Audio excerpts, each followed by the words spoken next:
बड़ा कुछ।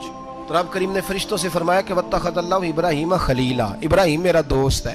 तो फरिश्ते कहने लगे या अल्लाह जिसे इतना कुछ दिया जाए उसने दोस्त तो बनना ही होता है। अल्लाह करीम ने फरमाया जाओ आजमाइश कर लो। फरिश्ता इम्तिहान लेने पहुंच गया।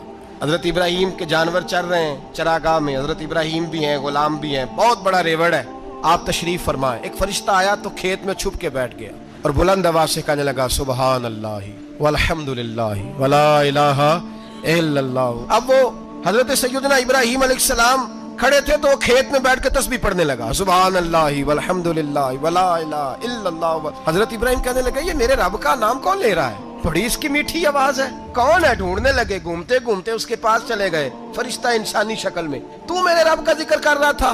उसने कहा मैं ही कर रहा था। फरमाने लगे यार एक दफा फिर नहीं करता? तो कहने लगा इब्राहिम पहले तो मैं अपनी मर्जी से कर रहा था, तू कहता है तो पैसे लगेंगे, पैसे हैं तो कर देता हूँ। हजरत इब्राहिम कहने लगे बोल तू क्या लेगा?